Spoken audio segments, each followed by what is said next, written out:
It happened quietly. No press conference, no announcement on the evening news, no tweet that went viral, at least not immediately.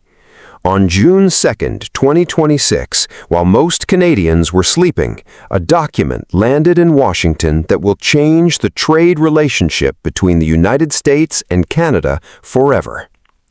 The U.S. Trade Representative's Office released a report, 60 countries named, 60 countries accused, and sitting right there on page after page was one name that shocked trade experts, economists, and diplomats around the world: Canada. Your closest neighbor, your largest trading partner, the country that shares the longest undefended border in the world with the United States, accused of failing to stop forced labor. And the punishment? A brand new 10% tariff on top of everything else that's already happened. But here's what nobody is telling you. This tariff is not what it looks like on the surface. It's not about forced labor. It's not about human rights. This is a chess move, and today we're going to show you exactly what's being played, why Canada saw it coming before Trump even announced it, and the one response from Mark Carney that left Washington completely off balance. Stay with me, because by the end of this video, you will understand this trade war in a way that most journalists still don't. To understand what just happened, you need to understand the last 18 months of this trade war. Because this 10% tariff didn't appear out of nowhere. It is the latest move in a war that has been escalating since Donald Trump returned to the White House. Let's go back to the beginning. When Trump won his second term, one of his very first moves was to use a law called the International Emergency Economic Powers Act, IEEPA, to slam tariffs on Canada, Mexico, and China. His justification? National security, fentanyl, illegal immigration. Canada, he said, wasn't doing enough. Carney pushed back immediately. Canada introduced counter-tariffs. Trade ministers flew between Ottawa and Washington. The tension built month after month. But then, in February 2026, something extraordinary happened. The United States Supreme Court ruled that IEEPA, the very law Trump was using as his tariff weapon, was unconstitutional for this purpose.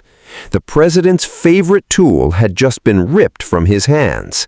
Think about what that means. In one ruling, the highest court in America told the most powerful man in the world, "You cannot do this." So what did Trump do? He found another weapon. Within 4 days, his administration pivoted to Section 122 of the Trade Act of 1974, a law that almost nobody had heard of, a law that allows the president to impose a temporary tariff surcharge of up to 15% on all imports, without needing to name a specific country, without needing to prove a national security threat, just all imports worldwide.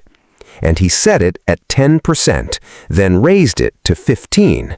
For Canada, there was a critical lifeline: goods compliant with CUSMA, the Canada-US-Mexico trade agreement, were exempt. That exemption became the single most important detail in all of Canadian trade in 2026. But here's the catch that everyone missed. Section 122 tariffs are temporary. By law, they can only last 150 days. They expire automatically on July 24, 2026, unless Congress votes to extend them. And Trump knew this. His team knew this. They had a ticking clock, and they needed a new weapon, something more permanent, something that couldn't be struck down by the Supreme Court. And that's where the forced labor report comes in.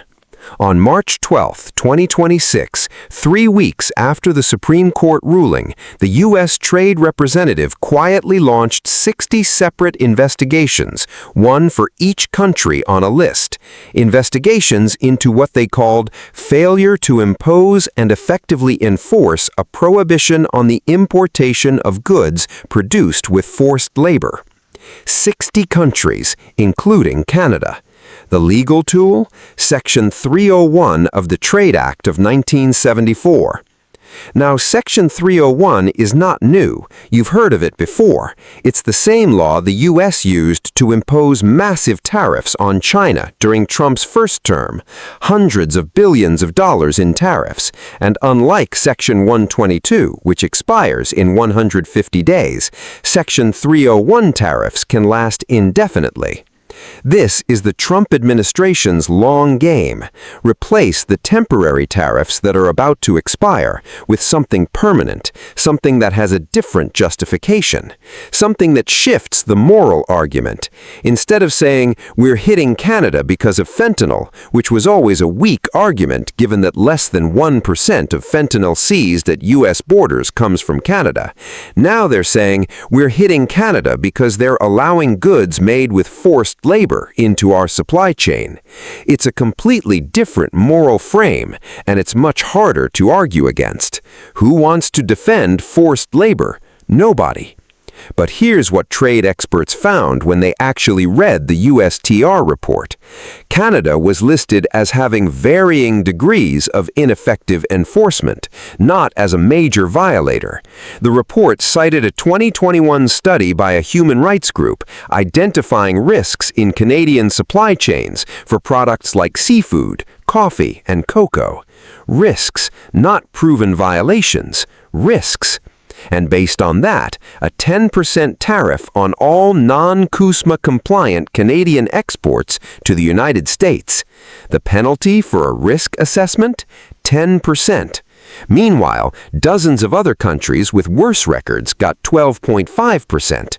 So Canada got the lower tier, but it was still named, still accused, still punished. And the timing of these investigations? Trade officials have indicated they expect to conclude within 5 months, which means the outcome is likely to land right around July 1st, 2026.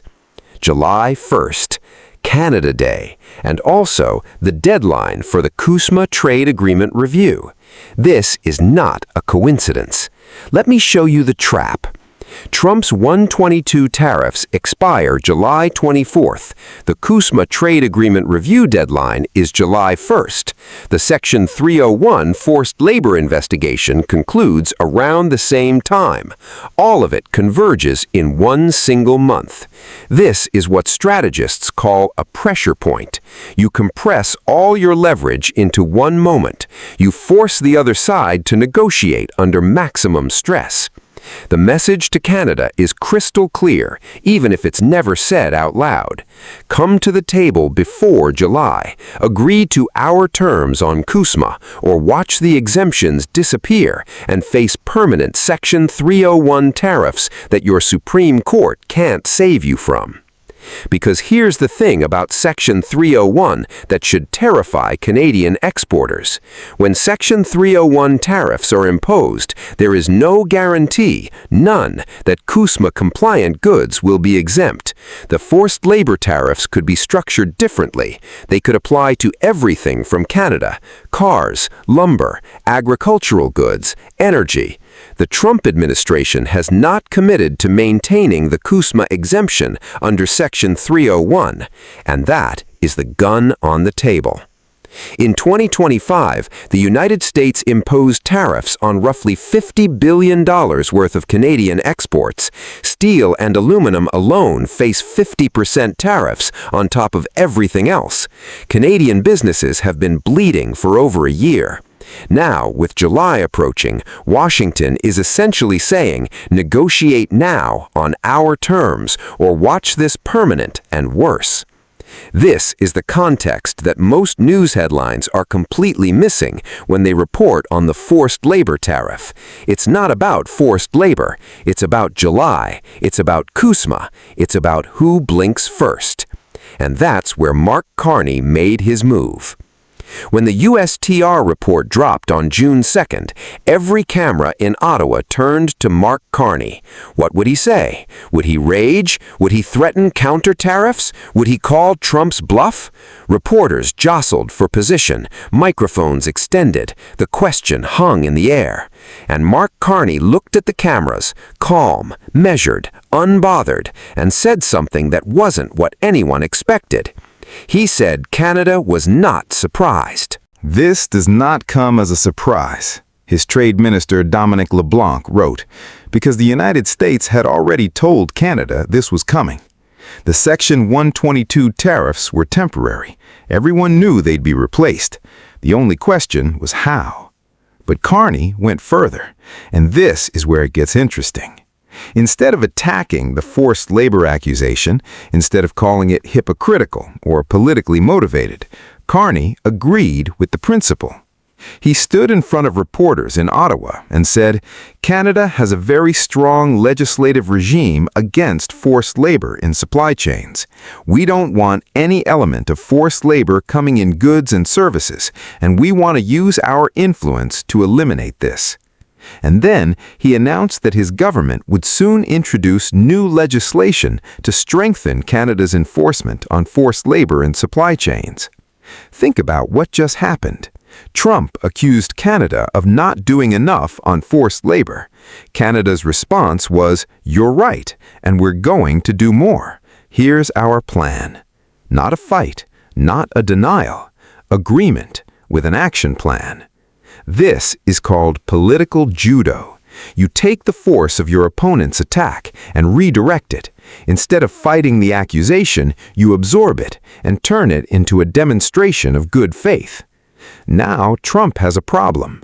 He accused Canada of ignoring forced labor. Canada just committed, publicly, on the record, to passing new laws to address it. The moral argument that Washington was building just got pulled out under them. At the same time, Trade Minister LeBlanc flew to Washington on June 2nd, the same day the report was released, and met face-to-face with U.S. Trade Representative Jamieson Greer. He brought, in his own words, a number of specific proposals to address U.S. trade concerns. LeBlanc came out of that meeting with one message: we don't get panicked by turbulence. Canada came ready. Canada came with proposals. Canada wasn't on the defensive, it was making offers. And then the sentence that landed like a thunderclap in diplomatic circles. Canada stands ready to build on the progress we had been making in our negotiations with our American counterparts. Ready, anytime, come back to the table. Washington wanted to create panic. Ottawa responded with a shrug and an invitation. So how did markets react? When the USTR report dropped, traders immediately began pricing in the new risk, and what they found was complicated. Here's the critical detail that most financial outlets buried in paragraph 12. The proposed 10% forced labor tariff only applies to non-CUSMA compliant goods from Canada. And here's what that means in real numbers. Roughly 60 to 70% of Canadian exports to the United States already qualify under CUSMA. They are already exempt. So the new tariff, as currently proposed, hits only a fraction of Canadian trade. But, and this is the word that matters, but, the public comment period runs until July 6th. The hearings are July 7th. The final determination comes after that. Nothing is final yet. And if the Trump administration decides in the final determination to remove the CUSMA exemption from these Section 301 tariffs, the picture changes completely, dramatically. That's why the Canadian dollar moved on the news. That's why Canadian equities dipped, not because of what was announced, but because of what could be announced after July. The market isn't reacting to the 10%. The market is pricing in the possibility of something much larger. And smart money, the kind of money that reads 60-page USTR reports on a Tuesday afternoon, is watching one thing above all else: the CUSMA review on July 1st. If Canada and the U.S. reach a CUSMA agreement before July, if they shake hands on a new deal, the Section 301 tariff threat likely fades. Washington gets what it wants at the negotiating table. The pressure tactic worked. If they don't reach a deal, if July 1st passes without agreement, then the tariff wall could go up permanently, CUSMA exemptions could disappear, and everything Canadian businesses built over the last year adapting to the trade war gets reset to zero. This is the cliff edge, and both sides know it. Let me step back from the diplomacy and the trade law for a moment, because behind every tariff is a human cost that rarely makes the headlines. Canada exported roughly $500 billion worth of goods to the United States last year. Those aren't just numbers on a spreadsheet. That's lumber that built American homes. That's oil that heated American families through the winter. That's auto parts assembled in Detroit, Ontario, that went into cars sold in Michigan showrooms. Every percentage point of tariff that sticks is a tax that gets passed on to American consumers who pay more at the store and to Canadian workers whose plants slow down or close. When U.S. steel and aluminum tariffs hit 50%, Canadian steel workers felt it. When auto tariffs came and went, auto plants near the border operated in a state of constant uncertainty, not knowing if the contract they signed last quarter still made financial sense next quarter. That uncertainty is the real cost, not just the tariff rate itself, but the inability to plan, to invest, to hire. And now, with July approaching, with 3 separate deadlines all converging in 1 month, that uncertainty just reached a new peak. Canadian companies are facing a choice. Do you invest now, not knowing if the CUSMA exemption survives? Do you hedge by moving production? Do you wait and risk being caught flat-footed if the tariff wall goes up? There are no good answers, only calculated risks. And in Ottawa and Washington, 2 men, Carney and Trump, are playing a game of chicken on a road that every Canadian and American business is standing on. The question is, who moves first? Here is where we stand. The forced labor tariff has been proposed, not finalized. Public comment runs until July 6th. Hearings are July 7th. The final determination comes after that. The Section 122 tariffs expire July 24th, unless Congress extends them. The CUSMA review deadline is July 1st, and Canada, rather than panicking, just played its most important card, demonstrating good faith on forced labor, bringing concrete proposals to Washington, and keeping the door to negotiation wide open. Carney's bet is that Washington needs a deal too, that American farmers, auto companies, and energy producers who depend on Canadian supply chains will pressure their own government, that the economic pain of a full trade collapse is too high for both sides, for Trump to actually pull the trigger on permanent tariffs with no CUSMA exemption. It's a calculated bet, and it might be the right one, but the next 6 weeks will determine the answer. Watch July 1st. Watch what happens at the CUSMA table. Watch whether the forced labor investigation conclusion includes the CUSMA exemption or doesn't. That's the story, not the headline, not the 10% number. The real story is what happens in the room between now and the end of July. And when it does, we'll be right here, breaking it down, showing you what nobody else is showing you. If this video helped you understand what's actually happening between Canada and the United States, give it a like. It helps this channel reach people who are tired of surface-level headlines and want the real story. Subscribe to Conflict Lens, because in a world of noise, you deserve a lens that cuts through it. I'll see you in the next one.